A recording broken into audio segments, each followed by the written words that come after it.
जय हिंद साथियों। आज हम लोग हिंदी गुरु एकेडमी में देखिए, हम लोग का टॉपिक हिंदी गुरु एकेडमी में हम लोग हिंदी व्याकरण पर चर्चा कर रहे हैं। हम लोग हिंदी व्याकरण यहाँ पर आप लोग ध्यान दीजिएगा। हम लोग का टॉपिक है हिंदी व्याकरण, इसमें चल रहा है जिसमें हमने वर्णमाला का टॉपिक, उसके बाद हमने संधि का टॉपिक, संधि का टॉपिक वर्णमाला हो गया, संधि हो गया है और उसके बाद कारक हो गया है, क्योंकि वर्णमाला पर ही संधि चलता है, कारक पर ही समास चलता है। यहाँ पर ध्यान दीजिएगा। आज हम लोग इसी टॉपिक पर चर्चा करेंगे। हमारा वर्णमाला, संधि, कारक ये प्लेलिस्ट में भी अपलोड है, और जो लोग यूपीपी और बीएड एंट्रेंस जो लगा हुआ है आपका, बीएड एंट्रेंस बाकी टीजीटी पीजीटी जो लोग तैयारी कर रहे हैं वो लोग भी वीडियो देख सकते हैं हिंदी व्याकरण का। तो यहाँ पर प्लेलिस्ट में हिंदी साहित्य का हमने जो है प्लेलिस्ट में हिंदी साहित्य का 9 भाग में जो है वीडियो अपलोड किया है।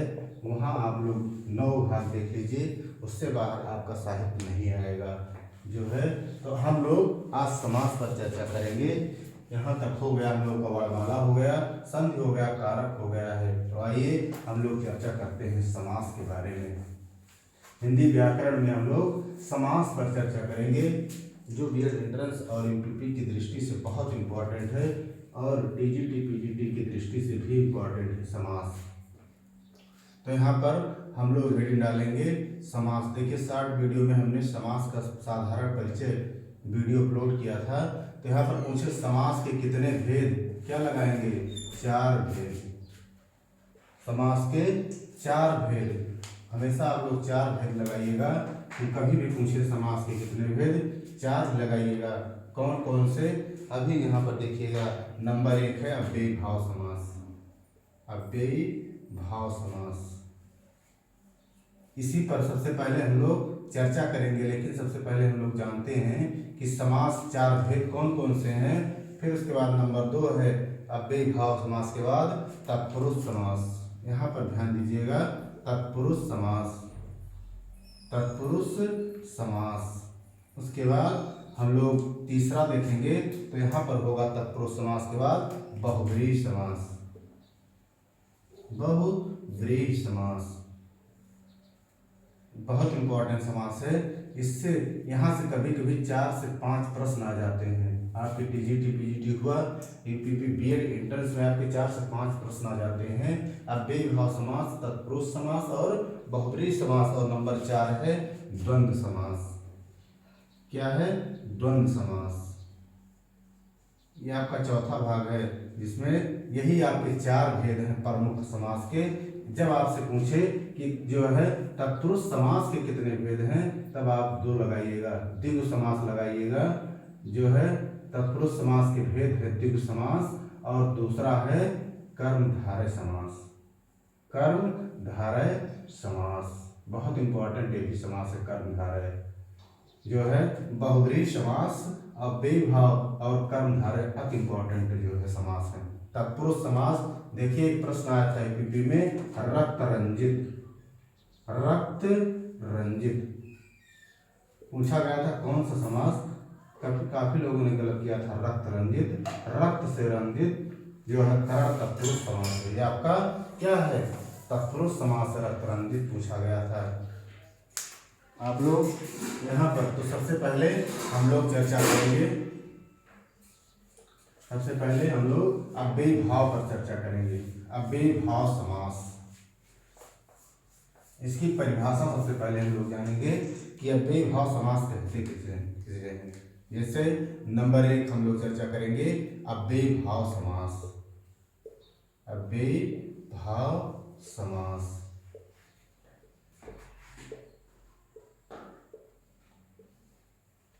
देखिए समास की परिभाषा, सबसे पहले हम लोग समास की परिभाषा को जानेंगे। सबसे पहले देखिए हम लोग समास की परिभाषा को जान लेते हैं। यहाँ पर आप लोग ध्यान दीजिएगा।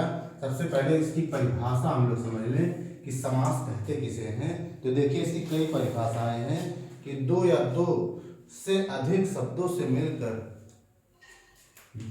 देखिए इसकी परिभाषा है, कई परिभाषाएं इसकी हैं कि दो या, जैसे इसकी परिभाषा सबसे पहले हम लोग लिखेंगे कि दो या दो से अधिक, दो या दो से अधिक, दो या दो से अधिक शब्दों से, दो या दो से अधिक शब्दों से मिलकर, यहाँ पर ध्यान दीजिएगा समास की परिभाषा है मिलकर बने,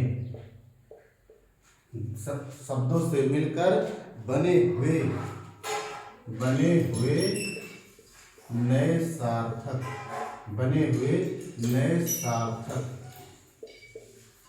नए सार्थक शब्दों को समास कहते हैं।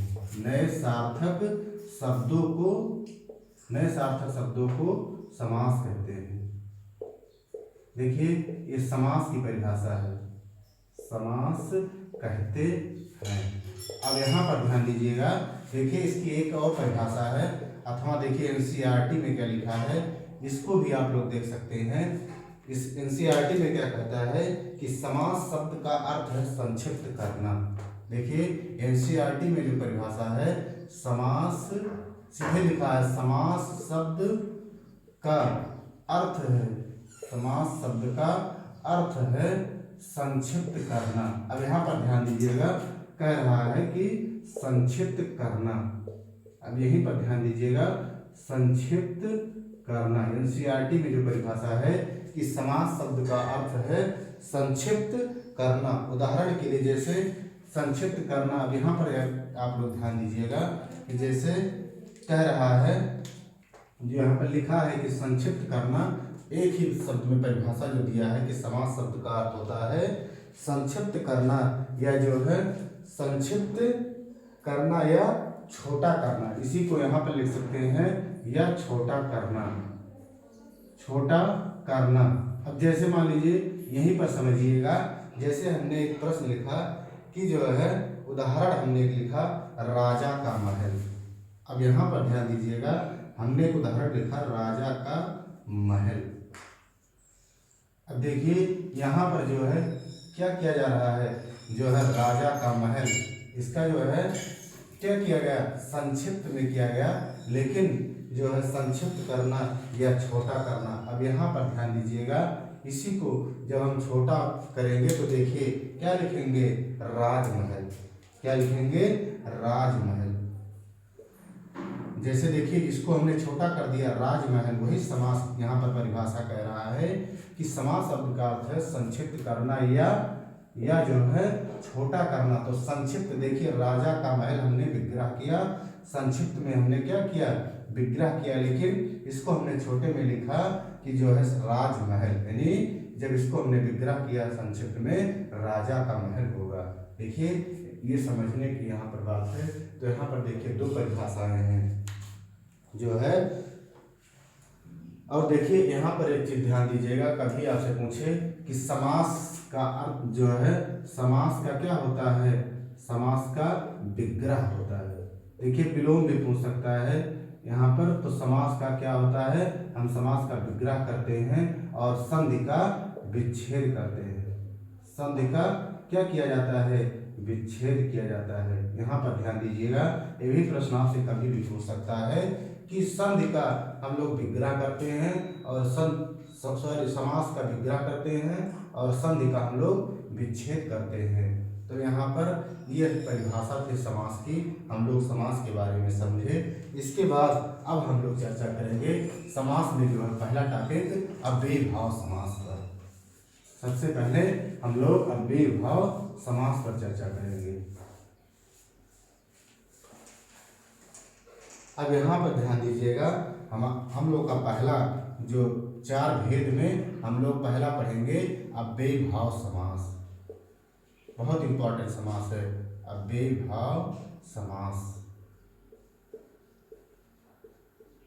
अब यहाँ पर देखिए इसकी परिभाषा सबसे पहले हम लोग जानेंगे कि बेभाव समास कहते किसे हैं। तो बेभाव का शाब्दिक अर्थ है अव्यय हो जाना। क्या है? अव्ययी भाव। यहाँ पर ध्यान दीजिएगा, अव्ययी भाव का सार्थक अर्थ है क्या है? सार्थक अर्थ है क्या हो जाता है? अव्ययी भाव का शाब्दिक अर्थ लिखिए चाहे सार्थक अर्थ, चाहे यहाँ पर शाब्दिक लिख दीजिए तो तब भी आपका सही है। शाब्दिक, यहाँ पर शाब्दिक अर्थ है क्या है? अव्यय हो जाना। यहाँ पर अर्थ लिखा हुआ है। अव्ययी भाव का शाब्दिक अर्थ है क्या है? अव्ययी भाव का शाब्दिक अर्थ यहाँ पर ध्यान दीजिएगा, शाब्दिक अर्थ है अव्यय हो जाना। यहाँ क्या होगा? अव्यय हो जाना। अव्यय हो जाना, हो जाना। अब यहाँ पर ध्यान दीजिएगा, कह रहा है कि अव्ययी भाव का शाब्दिक अर्थ है अव्यय हो जाना, यानी इस समास में पहले पद की क्या रहती है? इस समास में, यहाँ पर ध्यान दीजिएगा, इस समास में पहले पद की, समास में पहले पद की प्रधानता रहती है। क्या रहती है? प्रधानता रहती है। अब जैसे ध्यान दीजिएगा, पहले पद की क्या रहती है? प्रधानता रहती है। और यहाँ पर ध्यान दीजिएगा, और संपूर्ण पद पराया, देखिए, और संपूर्ण पद पराया क्रिया विशेषण। यहाँ पर ध्यान दीजिएगा, संपूर्ण पद पराया क्रिया विशेषण क्या होते हैं? क्रिया विशेषण या अव्यय के रूप में प्रयुक्त होते हैं, या अव्यय, चाहे इसी को अव्यय कहिए, अव्यय के रूप में प्रयुक्त होते हैं। देखिए इसकी कई परिभाषाएं हैं। ये आपके एनसीईआरटी की परिभाषा है कि अव्ययी भाव का शाब्दिक अर्थ है क्या है? अव्ययी भाव का अव्यय हो जाना। यहाँ पर ध्यान दीजिएगा, शाब्दिक अर्थ अव्यय हो जाना, और इस समास में पहले पद की, यहाँ पर ध्यान दीजिएगा, प्रधानता रहती है, और संपूर्ण पद प्रायः क्या होते हैं? क्रिया विशेषण जो है यह अव्यय के रूप में प्रयुक्त होते हैं। क्या होते हैं? अव्यय के रूप में प्रयुक्त होते हैं। अब यहाँ पर जैसे और परिभाषाएं हैं कि जिस समास का पहला पद, यानी पहला पद जो यहाँ पर कह रहा है, यहाँ पर पूर्व पद, यानी पहले पद, यहाँ पर चाहे आप पूर्व पद कहिए चाहे पहले पद की प्रधानता रहती है, वही कह रहा अव्यय प्रधान हो, इसे अव्ययी भाव समास कहते हैं। अर्थात इस समास का प्रथम पद की प्रधानता रहती है। जैसे हम लोग नियम देखते हैं, नियम में हम लोग उदाहरण देखेंगे। जैसे हमने कोई उदाहरण लिखा कि जो है आजन्म, जैसे मान लीजिए हमने लिखा आजन्म लिखा या प्रत्येक लिखा।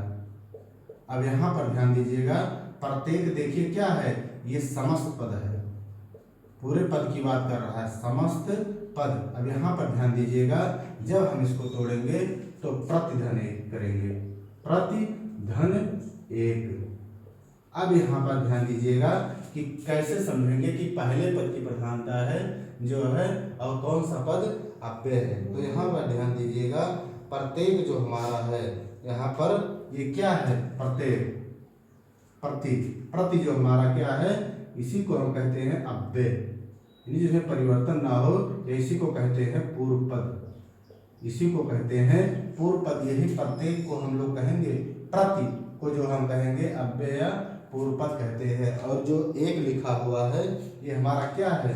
एक जो है ये उत्तर पद है, उत्तर पद है जो है, ये आपका उत्तर पद जो है।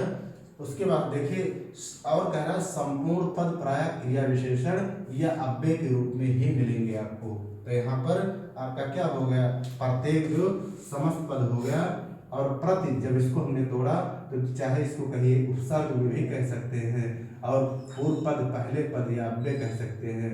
देखिए यहाँ पर हमने लिख दिया है, और एक आपका उत्तर पद है।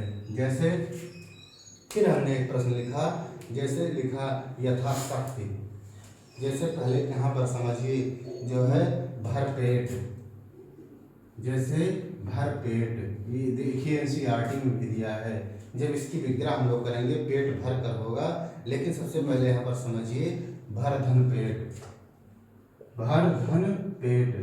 अब यहाँ पर समझिएगा, देखिए यहाँ भी प्रथम पद अव्यय यानी पूर्व पद है, भर पेट, भर और पेट आपका उत्तर पद है, और भर पेट भर हमारा क्या है, समस्त पद है। पूछे भर पेट में कौन सा समास है, तो आपका क्या होगा, जो है ये आपका अव्ययी भाव समास होगा। तो यही देखिए जो परिभाषा हमने लिखा, यहाँ पर हमने दो उदाहरण से इसको समझाने का प्रयास किया कि कैसे समझेंगे कि कौन सा पद इसमें अव्यय है और हमारा समस्त पद कौन सा है, इसे समस्त पद कहते हैं।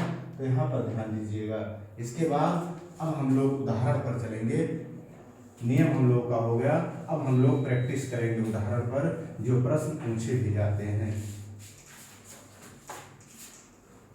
उदाहरण, अब हम लोग उदाहरण पर चर्चा करेंगे। अब यहाँ पर ध्यान दीजिएगा, उदाहरण जैसे हमने लिखा यथाशक्ति। अब देखिए यहाँ पर देखिए, चाहे आप लिख लीजिए समस्त पद, समस्त पद, और उसके बाद यहाँ पर लिख दीजिए विग्रह, लिख दीजिए विग्रह, क्योंकि आजकल खूब विग्रह पूछे जा रहे हैं। देखिए जो लोग यूपीपी और बीएड स्पेशल देखिए, और जो लोग टीजीटी पीजीटी कहीं की तैयारी कर रहे हैं, हिंदी व्याकरण संबंधी साहित्य भी बहुत जल्द चलेगा। यूपीपी और बीएड की दृष्टि से हमने ये बैच चलाया है।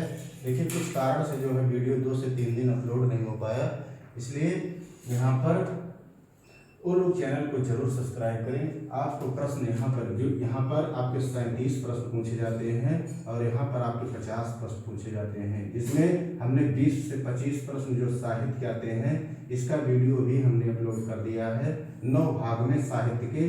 वहाँ पर आप लोग देखिए जो लोग बीएड की तैयारी कर रहे हैं। और यूपीपी में भी कभी कभी, इस बार तो 2 से 3 प्रश्न आया था, कभी कभी 4 से 5 प्रश्न भी पूछ लेता है। तो यहाँ पर उसके बाद जो 25 प्रश्न आपके 25 से 30 प्रश्न, 25 से 30 प्रश्न के बीच में आपका हिंदी व्याकरण जैसे वर्णमाला, संधि, समास, कारक, उसके बाद जो है आपका वर्तनी से भी प्रश्न आएगा। कोई टॉपिक नहीं बचेगा हिंदी व्याकरण में। और निःशुल्क क्लास है हिंदी, ये जो आपका निःशुल्क क्लास जो है आपका हिंदी गुरु एकेडमी लेकर आया है। ये आपका जो है यहाँ पर आपको एक बैच चलाया जा रहा है टारगेट के रूप में, कि आप लोग अच्छा से अच्छा एक बार करें। और लगे कि जो है हिंदी गुरु एकेडमी से जो है काफ़ी प्रश्न फंसे हुए हैं हिंदी व्याकरण में, इसलिए आप लोग जरूर वीडियो देखिए। तो आइए हम लोग चर्चा करते हैं अपने टॉपिक पर। जैसे हमने लिखा यथाशक्ति, अब जैसे आपसे पूछे कि यथाशक्ति कौन सा समास है, मान लीजिए पूछ लिया कि यथाशक्ति कौन सा समास है, आप लगा दीजिए अव्ययी भाव समास है। लेकिन इस समय विग्रह को पूछ रहा है यथाशक्ति, यानी शक्ति के अनुसार। यथाशक्ति, जब इसका विग्रह करेंगे शक्ति के अनुसार। देखिए इस समय विग्रह भी पूछा जा रहा है, इसलिए आप लोग इसको जरूर जानिए यथाशक्ति। जैसे आजीवन पूछा, एक प्रश्न पूछा गया, ये एनसीईआरटी में है, आजीवन बताइए कौन सा शब्द है, अव्ययी भाव समास है, कौन सा समास है। तो क्या लिखेंगे, इसको जब विग्रह करेंगे, देखिए थोड़ा अटपटा है, जीवन पर्यंत होगा, जीवन पर्यंत। यहाँ पर ध्यान दीजिएगा, आजीवन का जब विग्रह करेंगे तो जीवन पर्यंत होगा। फिर उसके बाद हम लोग लिखेंगे प्रतिदिन, जैसे अभी हमने समझाया था प्रतिदिन, प्रत्येक समझाया था, प्रतिदिन में भी देखिए अव्ययी भाव समास है, तो यहाँ प्रतिदिन में प्रत्येक दिन होगा, प्रत्येक दिन। अब यहाँ पर आप लोग ध्यान दीजिएगा, प्रतिदिन जो है आपका यहाँ पर जब तोड़ेंगे प्रतिदिन होगा जब विग्रह, जब इसका हम लोग विग्रह करेंगे तो प्रत्येक दिन होगा। इसके बाद फिर हम लोग चर्चा करेंगे, जैसे पूछा गया यथाक्रम। अब यहाँ पर ध्यान दीजिएगा, यथाक्रम पूछा गया, तो जब इसका हम लोग विग्रह करेंगे यथाक्रम का, तो क्रम के अनुसार होगा। क्या होगा, क्रम के अनुसार। अब यहाँ पर ध्यान दीजिएगा, जब इसका विग्रह हम लोग करेंगे तो क्रम के अनुसार होगा, यानी सब ये अव्ययीभाव समास हैं और इसके विग्रह हैं। देखिए और हम लोग देखते हैं इसके उदाहरण जो है आप लोग लिखते रहिए, यहाँ पर विग्रह जरूर लिखिएगा, नहीं समझ में नहीं आएगा। इसके बाद जैसे फिर पूछा गया कि भरपेट, हमने समझा दिया कि भरपेट में कौन सा समास है। जैसे आपसे पूछा गया कभी यथाशीघ्र, अब जैसे यथाशीघ्र इसी से पहचान जाइए, प्रथम पद अव्यय हमारा है, इसको पूरे को हम क्या कहेंगे, समस्त पद कहेंगे, इसको पूर्व पद या अव्यय कहेंगे। शीघ्र, यथाशीघ्र, यथाधन शीघ्र और शीघ्र को हम लोग क्या कहेंगे, उत्तर पद कहेंगे। लेकिन यहाँ पर जब हम लोग विग्रह करेंगे यथाशीघ्र का तो क्या होगा, जितना शीघ्र हो। इसके देखिए विग्रह है, सबसे इंपॉर्टेंट है, जितना शीघ्र हो। अब यहाँ पर ध्यान दीजिएगा, जितना शीघ्र हो, ये घा है, यहाँ पर ध्यान दीजिएगा, जितना शीघ्र हो इसका विग्रह होगा। यथाशीघ्र में जितना शीघ्र हो इसका विग्रह होगा। देखिए हम लोग भाग एक, देखिए इसमें 4 भेद हैं, टोटल देखिए 6 समास हैं, 6 समास हैं, लेकिन आप कभी पूछे तो इसके 4 भेद हैं, क्योंकि तत्पुरुष समास के 2 भेद हैं, द्विगु समास और कर्मधारय समास। तो यहाँ पर 4 भेद में हम लोग नंबर 1 अव्ययीभाव समास पर चर्चा कर रहे हैं। अव्यय देखिए यहाँ पर भास लिखा हुआ, सॉरी भाव होगा, अव्यय भाव होगा, भाव समास।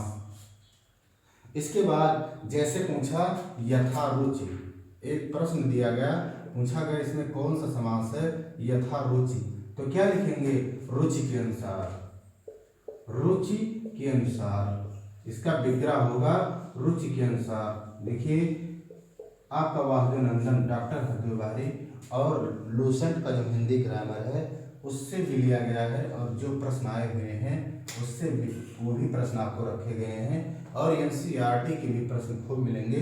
देखिए परिभाषा हमने एनसीईआरटी का भी लिखाया और वैसे भी परिभाषा हमने लिखाने का प्रयास किया।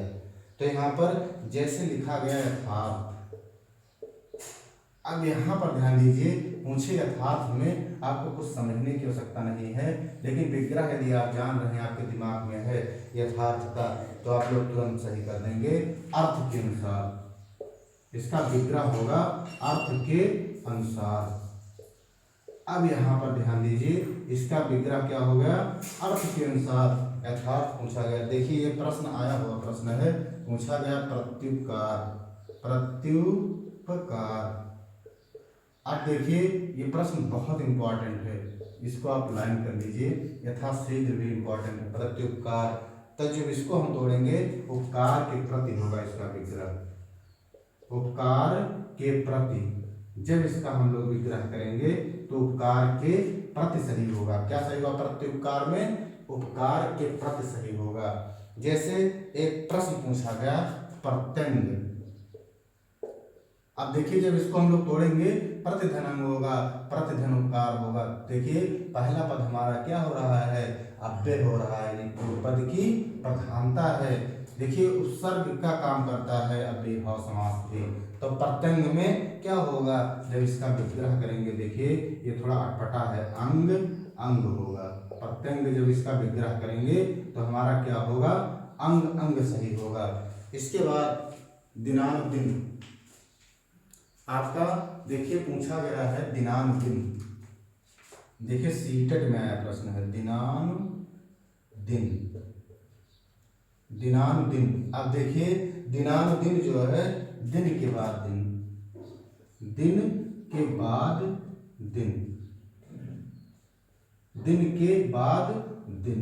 अब देखिए ये आपका सीटेट में पूछा गया प्रश्न है, आपका सीटेट में आया हुआ प्रश्न है दिनानुदिन, बहुत इंपॉर्टेंट प्रश्न है। यहाँ पर प्रत्युपकार भी पूछा गया है, यथार्थ भी पूछ सकता है, इंपॉर्टेंट है। ये अर्थ के अनुसार, यथार्थ का जब हम लोग विग्रह करेंगे तो क्या होगा, अर्थ के अनुसार होगा। जैसे यहाँ पर फिर हम लोग चर्चा करेंगे, काफी प्रैक्टिस है, यहाँ पर प्रैक्टिस कर लीजिए, आपका कभी गलत नहीं होगा। यहाँ पर ध्यान दीजिएगा, जैसे निधड़क, एक प्रश्न पूछा बताइए निधड़क में कौन सा समास है, निधड़क। अब आप लोग लगा दिए अव्ययीभाव समास, लेकिन बात जब इसका विग्रह पूछ लिया तो क्या लगाएंगे, इसका विग्रह बिना धड़क के, निधड़क का विग्रह होगा बिना धड़क, बिना धड़क के इसका विग्रह होगा। क्या होगा इसका विग्रह, निधड़क का बिना धड़क के होगा। जैसे लिखा गया यथासाध्य, पूछा गया बताइए यथासाध्य कौन सा समास है, अव्ययीभाव समास है, लेकिन इसका विग्रह पूछा गया तो क्या लगाएंगे, साध्य के अनुसार।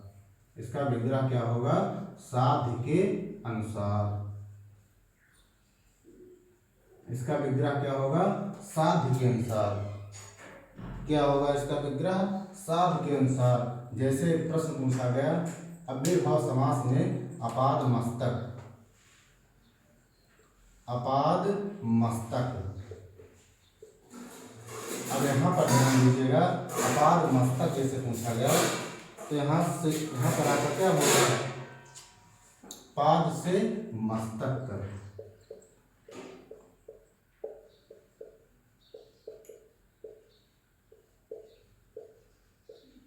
पाद से मस्तक तक सही होगा, पाद मस्तक। उसके बाद है बेरहम। जैसे एक प्रश्न पूछा गया सब अव्ययीभाव समास में बेरहम, तो बिना रहम के होगा, बिना रहम के, बिना रहम के बेरहम, यानी बिना रहम के। निर्भय पूछे, निर्भय, देखिए ये भी आपका अव्ययीभाव समास है। क्या होगा, बिना भय के।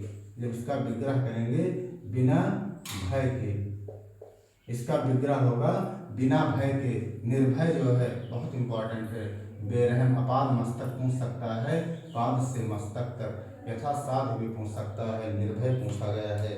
निधड़क, बाकलम, जैसे एक प्रश्न पूछा गया बताइए बाकलम, बाकलम में कौन सा समास है। यहाँ पर बाकलम में बिना कलम के साथ, इसका विग्रह होगा कलम के साथ। देखिए बाकलम का विग्रह होगा कलम के साथ। अब यहाँ पर ध्यान दीजिएगा, इसका विग्रह क्या हो गया, बाकलम का कलम के साथ। फिर उसके बाद हम लोग इधर और चर्चा करेंगे अव्ययीभाव समास में लूसेंट के भी कुछ प्रश्न हैं जो यहाँ पर हम लोग चर्चा करेंगे। जैसे प्रश्न पूछा गया लूसेंट का प्रश्न है, पूछा गया जैसे यथासंभव, जैसे प्रत्येक दिन हमने लिखा दिया आजन्म हो गया। जैसे पूछा गया यथासंभव, यथासंभव। अब यहाँ पर देखिए यथासंभव कौन सा समास है, अव्ययीभाव समास है, यानी जैसा संभव हो। इसका विग्रह क्या होगा, जैसा संभव हो, जैसा संभव हो। अब यथासंभव में क्या होगा विग्रह, जैसा संभव हो। इसका विग्रह क्या होगा, जैसा संभव होगा। भरपेट हमने कर दिया हाथों हाथ, हाथ ही हाथ से। जैसे प्रश्न पूछा हाथों हाथ, अब पूछा गया कि बताइए कौन सा समास है, अव्ययी समास है। क्या विग्रह होगा, हाथ से हाथ ही। यहाँ विग्रह क्या होगा, हाथ ही हाथ से। इसका विग्रह होगा हाथ ही हाथ से। अब देखिए इसका विग्रह हो गया हाथ से। यहाँ पर ध्यान दीजिएगा, और भी प्रश्न पूछ सकते हैं, यावत जीवन, यावत जीवन। अब यहाँ पर देखिएगा पूछा गया कि यावत जीवन में कौन सा समास है, तो क्या लगाएंगे, जो है यावत जीवन में अव्ययीभाव समास, यानी इसका विग्रह होगा, क्या होगा विग्रह, जब तक जीवन है। इसका विग्रह होगा जब तक जीवन है। यावत जीवन यानी जब तक जीवन है, इसका विग्रह होगा। फिर उसके बाद पूछ सकता है, देखिए आपके जो व्यर्थ, ये पूछा गया प्रश्न है, व्यर्थ जो है यानी बिना अर्थ के, व्यर्थ बिना अर्थ के। क्या होगा इसका विग्रह, बिना अर्थ के। व्यर्थ जो है बिना अर्थ के, इसका विग्रह होगा। देखिए सब विग्रह है हाथों हाथ, ये भी प्रश्न पूछ सकता है। ये बहुत इंपॉर्टेंट प्रश्न है, यावत जीवन, यावत जीवन, जब तक जीवन है। व्यर्थ आपका बहुत इंपॉर्टेंट है, ये प्रश्न आ सकता है। इसके बाद जैसे कुछ प्रश्न हैं जो आप पहचानेंगे कि ये अव्ययीभाव समास है कि नहीं। जैसे हमने लिखा धीरे धीरे, जैसे प्रश्न पूछा गया बताइए धीरे धीरे। अब यहाँ पर ध्यान दीजिएगा, धीरे धीरे ये आपका क्या होगा, अव्ययीभाव समास है। क्या होगा, अव्ययीभाव समास है। धड़ाधड़, धड़ाधड़, ये सभी आपके अव्ययीभाव समास है। धड़ाधड़, कानो कान, यहाँ पर ध्यान दीजिएगा, कानो कान, ये पूछे तो आप लोग क्या लगाएंगे, सब अव्ययीभाव समास लगाइएगा। इसके बाद जैसे पूछा गया कि जो है मनमाना, अब देखिए यहाँ पर ध्यान दीजिएगा, मनमाना बहुत इंपॉर्टेंट है। मनमाना प्रश्न टीजीटी में आया हुआ प्रश्न है, मनमाना। अब आपका तत्पुरुष समास भी है मनमाना और अव्ययीभाव समास भी है। अब जैसे मनमाना यानी मन के अनुसार, मन के अनुसार, अनुसार। अब देखिए मनमाना में आपका जो है अव्ययीभाव समास भी है और तत्पुरुष समास भी है, दो समास है इसमें।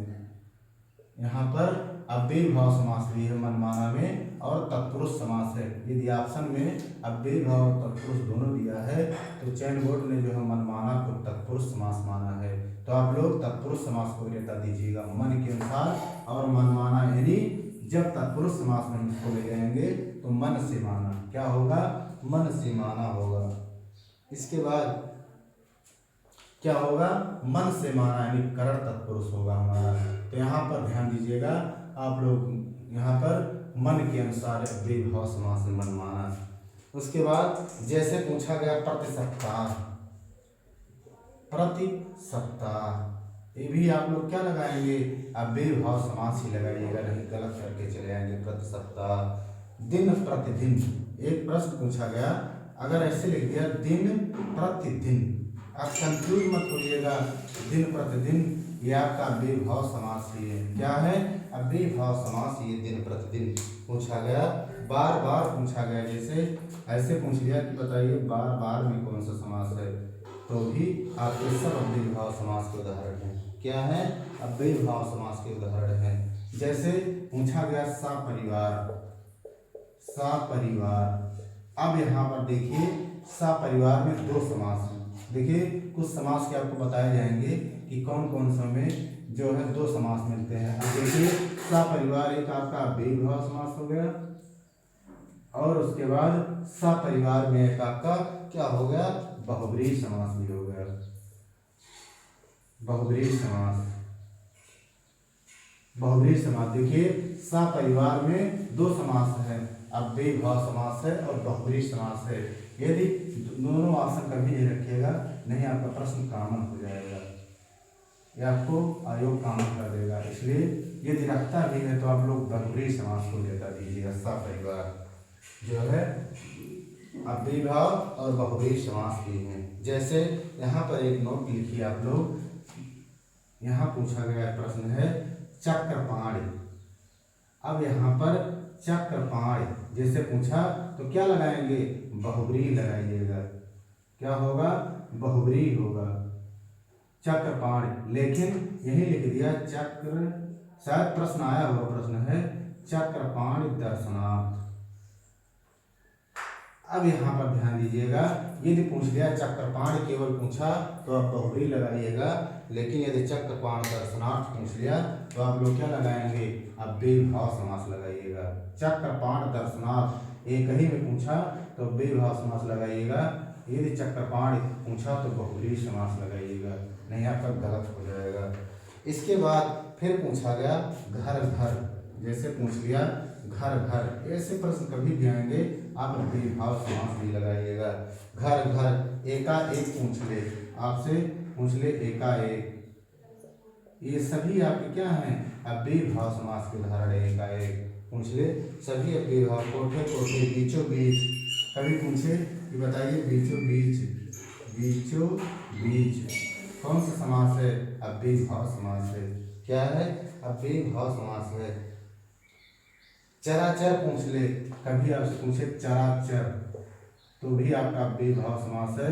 ऐसे पूछ ले दर्शनाथ, दर्श, यहाँ पर ध्यान दीजिएगा, दर्शनाथ, जैसे पूछे दर्शनाथ, तो भी आपका क्या है, अब बेभाव समास के ही उदाहरण है। केवल यहाँ पर कुछ अपवाद बताया गया, जैसे मनमाना में तत्पुरुष समास भी है और अब बेभाव समास है। देखिए हम लोग पहला भाग चर्चा कर रहे हैं बेभाव पर। देखिए कारक का हमने एक ही वीडियो में 1 घंटा 48 मिनट का वीडियो अपलोड किया था, आप लोग जरूर देखिए, उसको देख नहीं रहे हैं। आपको 100% कारक से प्रश्न पूछेंगे, 100% वर्णमाला से फंसेंगे, संधि से फंसेंगे। लेकिन अब हम लोगों ने एक विचार बनाया कि एक एक करके टॉपिक डालेंगे, जिससे वीडियो भी छोटा रहे, आपको देखने में और समझने में भी आसानी हो। जैसे मान लीजिए एक दिन में बेभाव समास आपने पढ़ा, पूरा बेभाव समास आप लोग समझ जाएंगे।